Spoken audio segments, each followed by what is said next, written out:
Hey guys, welcome back to my small engine repair channel. Today I will show you how to replace the sprocket on your chainsaw. And today I'll be doing this on a Stihl MS170 and MS180. I will actually be doing it just on one saw because the procedure is the same on both. The major difference is that you have two nuts here on the 170 to remove the clutch cover and the bar. And on the 180 here you have a toolless mechanism to remove the clutch cover and the bar. The only tools you need today is a wrench to remove the bar and cover on the 170, a pair of needle nose pliers, and a flat screwdriver. I'll be doing this today on the 180. Just pop this up, unscrew that. Now just remove the bar and chain. You can move this forward or backwards. Actually, if you move it forward, it will loosen the chain. And now I'm going to blow off all the dirt with my compressed air. And make sure you're wearing safety glasses when you do this.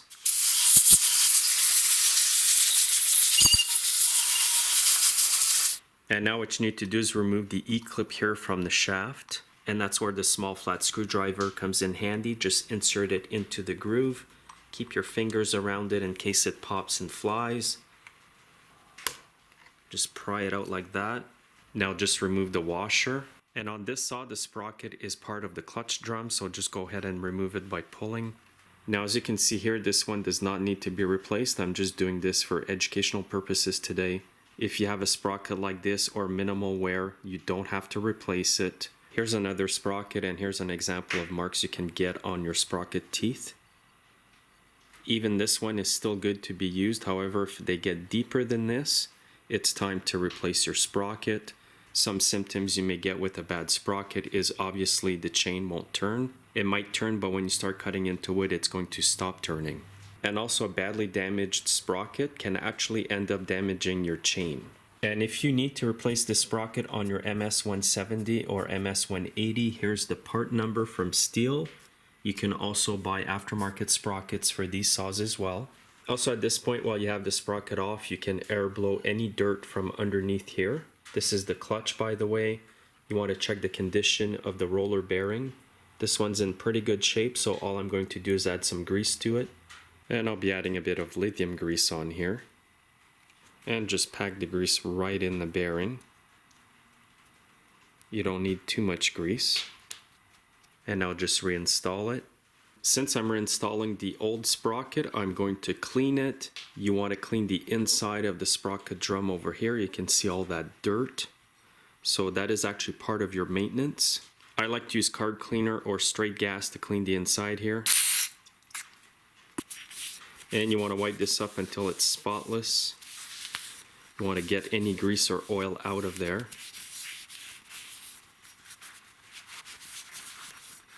When it comes to reinstalling the sprocket, you want to look for any little marks on it that indicate where it needs to be installed. On this one here, right under that mark, there's a groove, and that groove here slides right onto the arm for the oiler. So what you want to do is find out where that arm for the oiler is. You want to look on the outside of the clutch here, and here it is. This is where you have to line up that groove from the sprocket drum right onto that arm. And here it is. So just basically go down, line up the mark to that arm. Just like this. If it's in properly, it's going to go down where it should, and you're going to have room to put the clip here. Now you want to put the washer back on. Now start the E-clip in the grooves. And that's all there is to reinstalling the sprocket. Now it's a good time to air blow all the dirt off the clutch cover, the bar.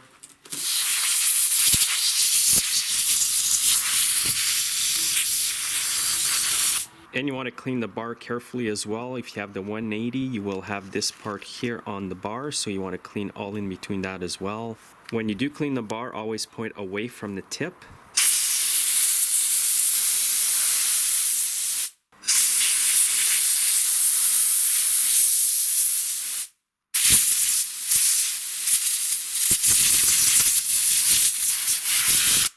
This is a really important part of your maintenance, guys, because if you don't do this regularly, the sawdust will build inside the groove, it will absorb the oil, and your bar and chain will wear out prematurely.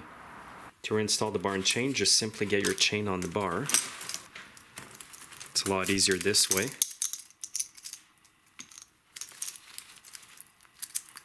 What you want to do now is get the chain on the sprocket, get the bar on the stud here.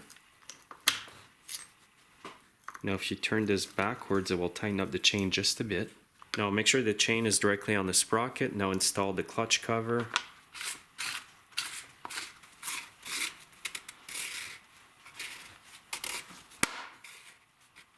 Now don't fully tighten this up yet, leave it loose. You want to adjust your chain next.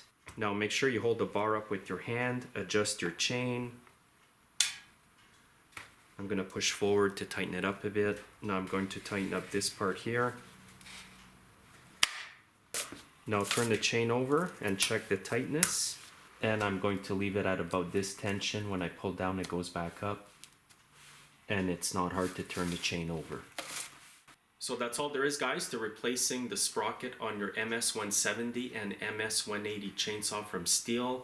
This same procedure will apply to many other chainsaws, specifically like the ones today with the clip and the washer on the outer part of the clutch. So thanks again for watching, guys. Make sure to like, share, and subscribe. And you can also follow me on Instagram, Facebook, and Twitter. Have yourselves a great day.